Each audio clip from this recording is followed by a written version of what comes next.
Apply करेंगे। तो यहाँ पे आपको प्रॉपर आर्टिकल ब्लॉग लिखा गया है, जहां से आप important date, application fee, age limit, qualification सभी देख सकते हैं और यहीं से आप जो है फॉर्म को अप्लाई करेंगे।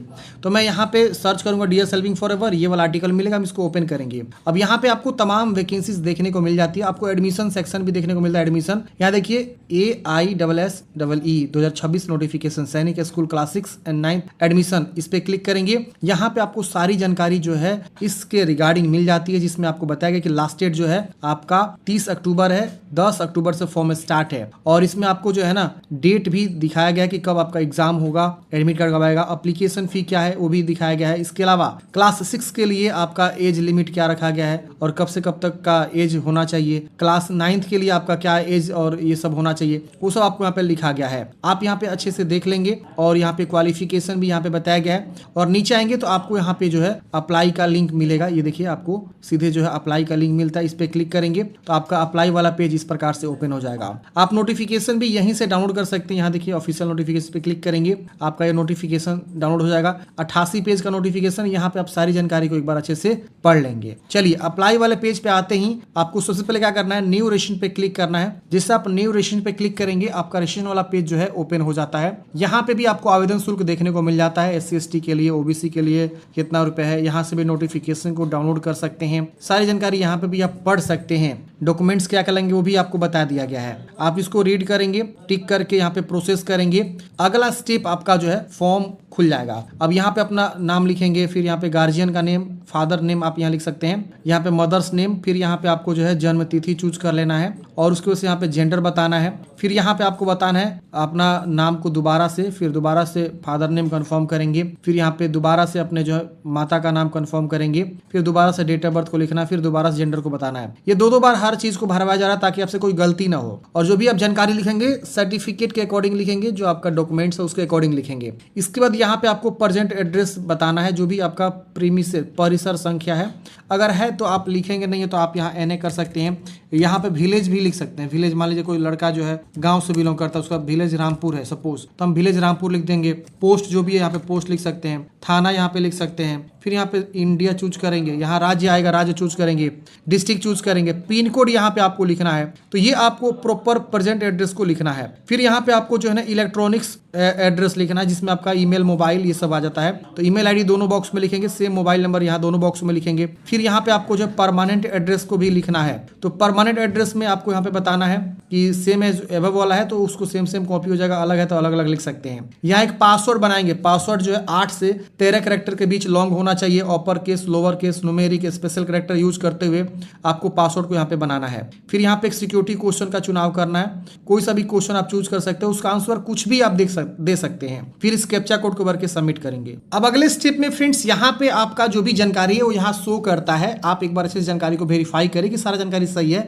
कहीं कुछ गलती नहीं। उसके बाद इन सबको टिक कर लेना है, इस तरह से टिक करेंगे, आपका इस तरह से टिक कर लेना है। उसके बाद यहाँ पे आपको आई एग्री करना है और यहाँ सबमिट एंड सेंड OTP पे क्लिक करना है। अगर आपको लग रहा है कि हमने जो जानकारी दिया उसमें कुछ गलती है तो एडिट करेंगे, नहीं गलती है तो यहाँ सबमिट एंड सेंड OTP पे क्लिक करेंगे, यस करेंगे यहाँ पे। इसके बाद तुरंत आपके मोबाइल नंबर पे OTP भेज दिया जाएगा। आप OTP को यहाँ पे लिखेंगे, जो कि यहाँ पे शो भी हो रहा है कि आपका कौन सा मोबाइल नंबर दिए हुए हैं, इसी पे OTP भेजा गया है। उसके बाद यहाँ पे आपको सबमिट रजिस्ट्रेशन फॉर्म पे क्लिक करना है। जैसे फ्रेंड्स आप OTP लिख के सबमिट करेंगे ना तो तुरंत आपका जो है रजिस्ट्रेशन यहाँ पे कंप्लीट हो जाता है। अब देखिए बहुत बार क्या होता है ना कि OTP आने में समस्या होती है, तो वहां पे एक ऑप्शन आता है रीसेंड OTP का, तो आप उसका यूज करें। मैंने 3 बार भेजा, जब जाके तीसरा बार हमारा जो OTP यहाँ पे प्राप्त हुआ है। तो आपको अगर OTP नहीं आता है तो आप रीट्राई करें, मतलब दोबारा से उसको रीसेंड करें। 2-3 बार करेंगे तो आपका आसानी से जो है आ जाएगा, तीसरा या दूसरा बार आ जाएगा। चलिए हमारा रजिस्ट्रेशन कंप्लीट हुआ। अब हमको यहाँ पे कंप्लीट एप्लीकेशन फॉर्म का ऑप्शन मिलता है, हम इस पे क्लिक करेंगे। लेकिन उससे पहले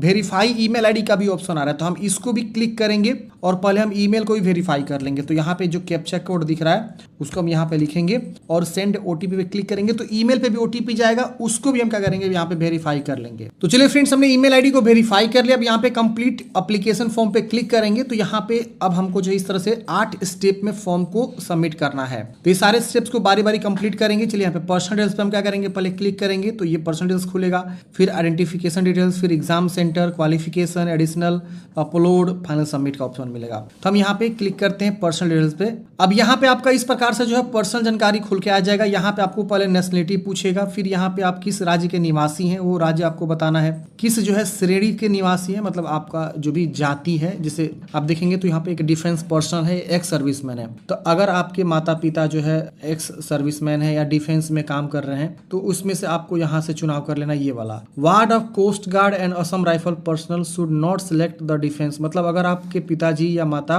कोस्ट गार्ड में है या असम राइफल्स में तो उनके लिए ये ऑप्शन नहीं होगा। They must select the appropriate category, option SC ST OBC या जनरल, तो इनके लिए ऑप्शन वो नहीं है। लेकिन बाकी इसके अलावा जैसे आर्मी, नेवी, एयरफोर्स या असम राइफल ये CAPF के जितने भी होते हैं जिसमें असम राइफल्स और यहाँ पे आपका जो दिया गया है आपका ये कोस्ट गार्ड, इसको छोड़ के बाकी किसी भी मतलब डिपार्टमेंट में डिफेंस लाइन में है आपके माता पिता तो आप चूज कर सकते हैं, नहीं तो आप इसमें से कोई कैटेगरी चूज करेंगे। तो यहाँ पे देखिए EWS नहीं है तो जो EWS है वो जनरल चूज करेंगे। OBC है तो OBC आपको यहाँ पे चुनाव करना होगा। अगर OBC का ऑप्शन आप है तो यहाँ 2 बार कंफर्म करना। SC ST का भी ऑप्शन यहाँ पे देखिए इस तरह से SC ST का ऑप्शन आ रहा है, तो आप जिस भी कैटेगरी से आते हो अपना कैटेगरी चूज करेंगे। फिर आएगा उप श्रेणी, अगर आप हैं तो नॉट करें, मतलब इसमें अगर होगा कुछ तो आप बताएंगे ना तो नॉट अप्लीकेबल। एनुअल इनकम क्या है, यहाँ पे आपको ऑप्शंस मिलेंगे। आपकी फैमिली इनकम पूछा जाता है, पारिवारिक आय क्या है, तो यहाँ स्लैब बना हुआ है उसमें से जो आपको लगे आप चूज कर लेंगे। इसके अलावा is your parents serving in coast guard या असम राइफल, आपके माता पिता जो है यहाँ पे सर्विंग है, अगर कोस्ट गार्ड में तो कोस्ट गार्ड, असम में तो असम, नहीं तो नो कर देंगे। इसके बाद क्या आपका भाई बहन जो सैनिक स्कूल में पढ़ रहा है पहले से, तो यस करेंगे वरना नो करेंगे। क्या आपको सैनिक स्कूल में और इतना के बारे में कहाँ से पता है, मतलब आप इस नोटिफिकेशन के बारे में कहाँ से जाने, social media, radio, newspaper, friend, website, NTA website, जो भी आपको उचित लगे अपने अकॉर्डिंग यहाँ से चुनाव कर लीजिएगा। फिर कैप्चा कोड भर के 7H करेंगे। जैसे आप 7H करेंगे अगला स्टेप आपको आएगा चूज आइडेंटिटी। एक इसमें से कोई ID प्रूफ चूज करना है, जैसे कि आधार कार्ड है बच्चे के पास, आधार कार्ड आप यहाँ पे दे सकते हैं, उसका आवेदन संख्या यहाँ पे नाम आ जाएगा। आपके पास डिजी लॉकर का ऑप्शन है, डिजी लॉकर भी आप चुनाव कर सकते हैं। आपके पास पैन कार्ड है, पैन कार्ड यहाँ पे चुनाव कर सकते हैं, बच्चे का पैन कार्ड है। स्कूल का ID भी यहाँ पे ऑप्शन है। इसके अलावा अदर कोई स्टेट गवर्नमेंट ID प्रूफ है, जैसे कि राशन कार्ड हो सकता है या और कोई भी ID प्रूफ जो आपके पास हो वो भी आप यहाँ पे दे सकते हैं। तो आप बच्चे का जो भी यहाँ पे देना चाहता है ID प्रूफ के तौर पे, वो मान लीजिए हमने स्कूल ID यूज किया तो स्कूल ID का कार्ड संख्या होगा वो दे देंगे। फिर स्कूल ID कार्ड नंबर दर्ज करे की पुष्टि, दोबारा इसको यहाँ लिख देना स्कूल ID कार्ड संख्या। फिर कैप्चा कोड भर के 7H करेंगे। आधार कार्ड का भी ऑप्शन है, हम आधार कार्ड चूज करके बच्चा का यहाँ पे जो है यहाँ पे आधार संख्या भी दे सकते हैं, इसको टिक करेंगे और यहाँ आधार संख्या दोनों बॉक्स में लिख देंगे। फिर कैप्चा कोड भर के सबमिट एंड नेक्स्ट वाले ऑप्शन पे क्लिक करेंगे। तो कोई सा भी एक ID प्रूफ इसमें से आप जो है दे सकते हैं, आपके ऊपर निर्भर करता है कि आपके बच्चे के पास क्या है। अब अगले स्टेप में यहाँ पे आपको एग्जाम एंड सेंटर डिटेल्स बताना है। तो यहाँ पे आपको पूछा गया कक्षा जिसके लिए प्रवेश मांगा गया है, आप क्लास 6 के लिए एडमिशन लेना चाहते हैं या क्लास 9th के लिए, तो ऊपर वाला क्लास 9th है और नीचे वाला क्लास 6 है। तो मान लीजिए आपका बच्चा क्लास 6 में एडमिशन लेना चाहते हैं तो क्लास 6 को चूज करेंगे। क्लास 9 में लेना चाहते हैं तो आप एलिजिबिलिटी को पहले कंफर्म करें कि आपका बच्चा क्लास 6 के लिए अप्लाई करना चाहता है या क्लास 9th के लिए अप्लाई करना चाहता है, तो उसके अकॉर्डिंग यहाँ पे अब आपको ऑप्शन देखने को मिलेगा। इसकी वजह से क्या आप वर्तमान में सूचीबद्ध नए सैनिक स्कूल में से किसी में पढ़ रहे हैं, जैसे कि बहुत सारे नए सैनिक स्कूल जो है बनाए गए हैं केंद्र सरकार के द्वारा, तो उसका लिस्ट जो है आपको नोटिफिकेशन में देखने को मिलेगा। तो अगर आप उस विद्यालय में पढ़ रहे हैं पहले से क्लास 5 में, तो आप बता देंगे कि हाँ हम पास कर चुके हैं, अपीयरिंग है, नहीं तो नो कर देंगे। इसके अलावा पूछ रहा है यदि हाँ तो उस सैनिक स्कूल का नाम बताए। देखिए यहाँ पे ऑप्शन आया था, अगर हम यहाँ पे यस करते ना तो हमको यहाँ पे उस स्कूल का नाम यहाँ से चुनाव करना होता। इतने नए जो है सैनिक स्कूल बनाए गए हैं तो आपको बताना होता कि हाँ इस विद्यालय में हम पढ़ रहे हैं, नहीं तो आप ये सिंपल नो कर दीजिएगा, तो ये भी यहाँ पे जो है डिसेबल हो जाएगा। देख रहे ना, तो हम यहाँ नो कर देते हैं। पसंदीदा सैनिक स्कूल का चयन करें जहाँ प्रवेश चाहिए। अब इसमें से आपको एक पसंदीदा सैनिक स्कूल का जो है चुनाव करना है कि आप किस में एडमिशन लेना चाहते हैं। देखिए बिहार में नालंदा है, इसके अलावा आप देखेंगे तो नीचे में तिलैया झारखंड में है, इसके अलावा सैनिक स्कूल सतारा है, संबलपुर है, अंबिकापुर है और तमाम है। इसमें से कोई जहां भी आप लेना चाहते हैं, चित्तौड़गढ़ है, उसका आप चुनाव करेंगे। और आप देखना होगा ये भी कि उस सैनिक स्कूल के लिए कितना कट ऑफ जाता है हर साल। मान लीजिए आप लेना चाहते हैं सपोज बिहार में नालंदा हो गया या हथुआ हो गया, गोपालगंज में है बिहार में, 2 जगह आपका सैनिक स्कूल है ना बिहार में। तो बिहार के दोनों का कट ऑफ बहुत ज्यादा हाई रहता है। उत्तर प्रदेश में झांसी में भी कट ऑफ हाई रहता है, गोपालगंज बिहार में भी बहुत ज्यादा हाई रहता है। तो आप देखिए कि किसका कट ऑफ कम रहता है, उसके हिसाब से आप प्रेफरेंस दे सकते हैं। आपको लग रहा है बच्चा बहुत ज्यादा टैलेंट है, मेरा उतना नंबर ला देता है जो कट ऑफ बीट करता है, तो आप मन पसंदा अपने अनुसार भी यहाँ पे चुनाव कर सकते हैं। गोपालगंज या जो आपको अच्छा लगे, जहां भी आप सैनिक स्कूल में एडमिशन लेना चाहते हैं उसका आप चुनाव करेंगे। फिर परीक्षा का माध्यम क्या रखना चाहते हैं, इंग्लिश यहीं आएगा यहाँ पे।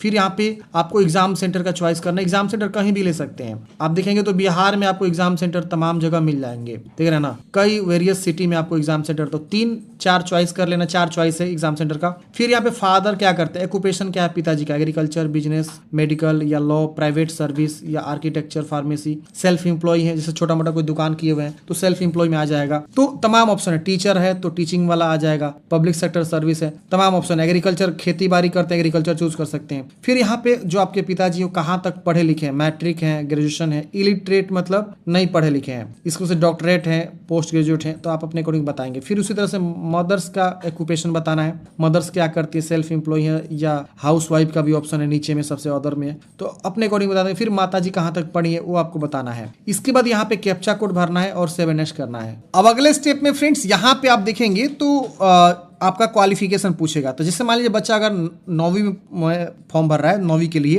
तो 8वीं का क्वालिफिकेशन डिटेल्स बताना होगा। अगर वो बच्चा 6वीं के लिए भर रहा है तो यहाँ पे 5वीं की जानकारी आएगा, क्लास 5 की जानकारी, बस इतना ही अंतर है। बाकी फॉर्म यहीं से भरे जाएंगे। दोनों के लिए एलिजिबल नहीं हो सकता एक बंदा, ये ध्यान रखिएगा। तो यहाँ पे पूछ रहा है कि आप पास कर चुके हैं कि अपीयरिंग है, तो यहाँ पे बता देंगे। उत्तीर्ण वर्ष बताना है 24 है कि 25 है। फिर यहाँ पे परीक्षा आपको चूज करना है। फिर आपका स्कूल चूज करना है कि रिकॉग्नाइज है। फिर किस विद्यालय से पढ़ रहा है, बोर्ड या यूनिवर्सिटी, इन केस अदर कुछ है तो वो भी आप यहाँ लिख सकते हैं। तो स्कूल का नाम यहाँ लिख सकते हैं। इसके बाद यहाँ पे आपको बताना है परसेंटेज है कि CGP है। तो अगर परसेंटेज है तो परसेंटेज चूज करके टोटल मार्क्स कितना था, ऑब्टेन मार्क्स कितना था उसका 5वीं में या 8वीं का, ये बताएंगे। फिर परसेंटेज आ जाएगा, परसेंट बताएंगे। यहाँ पे आपको कैप्चा भरना है और 7S कर देना है। तो 7S करते ही आपका 6ठा स्टेप खुल के आ जाएगा। अब अगले स्टेप में फ्रेंड्स यहाँ पे पूछ रहा है कि क्या आप इससे पहले जो है मतलब इस एग्जाम को दिए हुए हैं, मतलब सैनिक स्कूल को दिए हुए हैं, तो आप यस नो में बताएंगे। फिर यहाँ पे पूछ रहा है कि क्या आप किसी सैनिक स्कूल के किसी स्थायी स्टाफ के सदस्य या पुत्री हैं, जैसे आपके पिताजी या माताजी जो है मतलब किसी न किसी सैनिक स्कूल में काम कर रहे हैं, तो बता देना कि हाँ वो काम कर रहे हैं और उसके बारे में बताना है, उसका जो है क्या नाम है वो बताना है, नहीं तो नो कर देंगे। तो ये यहाँ पे आपको बताना। फिर कैप्चा कोड भरना है और 7S करना है। अब अगले स्टेप में बच्चा का जो फोटोग्राफ पूछ रहा है, तो 10 से 200 KB के बीच। फिर अंगूठे का निशान बच्चा का चाहिए। फिर यहाँ पे हस्ताक्षर बच्चा का चाहिए 10 से 50 KB के बीच। फिर वो किस कैटेगरी से बिलोंग करता है उस कैटेगरी सर्टिफिकेट यहाँ पे आपको अपलोड करना है। जैसे अगर आप SC/ST हैं तो SC/ST का जाति सर्टिफिकेट बनता है, OBC है तो NCL बनता है। इसके अलावा जो EWS है तो EWS तो मांगता नहीं है, तो यहाँ पे आप जनरल हैं तो जनरल का कुछ नहीं लगता है। तो जनरल वाला केस में ये नहीं आपको अपलोड करने का आएगा कैटेगरी सर्टिफिकेट। ये PDF में बनाना है, PDF में अपलोड करना है 50 से 300 KB के बीच। फिर निवास प्रमाण पत्र, आप जहाँ से बिलोंग करते हैं आपका कोई ना कोई निवास होगा तो आप एक निवास प्रमाण पत्र बनवा लेंगे। डेट ऑफ बर्थ सर्टिफिकेट, आपका बच्चे का डेट ऑफ बर्थ सर्टिफिकेट आप बनवाए होंगे तो वो भी आपको यहाँ पे अपलोड करना है। तो ये 6 डॉक्यूमेंट्स आपको यहाँ पे अपलोड करना है। और यहाँ पे देखिए चूज फाइल का हर जगह पे ऑप्शन है, आप चूज करेंगे, एक्शन बटन आएगा, इस पे क्लिक करेंगे, आपका वो जो है शो कर देगा। तो ऐसे करके आप सभी डॉक्यूमेंट्स को क्या करेंगे, बारी बारी से जो है अपलोड करेंगे। जैसे आप अपलोड कर देंगे उसके बाद नीचे में सबमिट बटन इनेबल होगा, उस पर क्लिक करके आप फॉर्म को सबमिट करेंगे। अब देखिए यहाँ पे फाइल रिसाइज कैसे करना होता है, तो गूगल में जाएंगे, सर्च करेंगे PDF रिसाइज, बहुत सारा ऑप्शन मिलेगा, JPG टू PDF कन्वर्टर, तमाम ऑप्शन मिलेगा। KB रिसाइज सर्च करेंगे गूगल में तो आपको जो है इमेज रिसाइज करने का ऑप्शन मिलेगा, तमाम ऑप्शन मिलेगा। किसी का भी ऑप्शन का चुनाव करके आप रिसाइज कर सकते हैं, PDF रिसाइज कर सकते हैं, JPG को रिसाइज कर सकते हैं, फोटो को रिसाइज कर सकते हैं, सीन से रिसाइज कर सकते हैं और PDF में कन्वर्ट कर सकते हैं, फोटो टू PDF कन्वर्टर। बहुत सारे टूल मिल जाते हैं और उसको आप यहाँ पे अपलोड करेंगे। तो चलिए मैं यहाँ पे अपलोड कर लेता हूँ। 7S करते हैं फ्रेंड्स। अगले स्टेप में आपका जो भी मतलब जानकारी है वो खुल के आ जाएगा कि आप चेक करिए कि हाँ सारा जानकारी सही है, कहीं कुछ गलती है तो आप उसको बैक जाके सुधारेंगे। नहीं गलती है तो इन सबको टिक करना है, ये सारा जो टिक बॉक्स है इसको टिक करेंगे, देख रहे ना, ऐसे ऐसे आपको टिक कर लेना है। और फिर यहाँ पे आपको आई एग्री करना है और यहाँ फाइनल सबमिट का ऑप्शन मिलेगा, इस पे क्लिक करेंगे, आपसे श्योर कराएगा, आप यस करेंगे, आपका फॉर्म जो है फाइनल सबमिट हो जाएगा। और उसके बाद से अब आपको अगला स्टेप आएगा पेमेंट करने के लिए। तो यहाँ देखिए फी पेमेंट का ऑप्शन मिलता है, हम अगला स्टेप फी पेमेंट जमा करेंगे। लेकिन यहाँ पे देखिए मेरा ईमेल आईडी वेरिफिकेशन पेंडिंग है, तो बोल रहा है कि पेमेंट करने से पहले your email ID add to be verified verified, click here to verify email ID first. तो आपको पहले ईमेल आईडी को वेरीफाई करना होगा, फिर आपका जो 700 रुपया या जो भी फी लग रहा है वो आपको यहाँ पे जमा करना होगा और उसके बाद से आपको जो फाइनल प्रिंट आउट मिलेगा। अभी ईमेल पे ओटीपी आने में समस्या हो रही है तो हम इस पे क्लिक करेंगे, कैप्चा कोड भर के जैसे गेट ओटीपी पे क्लिक करेंगे ना, सबमिट एंड गेट ओटीपी पे ओटीपी जाएगा, लेकिन ये समस्या आ रही है, थोड़ा सा लेट लग रहा है ओटीपी आने पे ईमेल में। तो आप लोग वेट कर लीजिए, रात में चेक करिएगा या कभी जो है ऐसे समय में चेक करेगा जहाँ पे आप जो है आसानी से कर सकें, मतलब सर्वर थोड़ा सा स्मूथ हो या कोई इशू ना आ रहा हो। 1-2 दिन बाद ट्राई कर लीजिएगा या दोबारा रीसेंड कर लीजिएगा 2-3 बार, तो हो सकता है कि पहला बार किए नहीं आया, दूसरा बार किए नहीं आया, तीसरा बार चौथा बार में आ जाए, तो ऐसे रीसेंड कर सकते हैं तो आपका ईमेल वेरीफाई हो जाएगा। ईमेल वेरीफाई होने के बाद ही जो है यहाँ पेमेंट वाला बटन इनेबल होगा, उसके बाद आप पेमेंट करेंगे। तो आई होप आप लोग समझे होंगे। आपके मन में कोई भी डाउट्स है कमेंट बॉक्स में पूछ लीजिएगा। मिलते हैं किसी नेक्स्ट वीडियो में। जय हिंद, आपका दिन शुभ हो।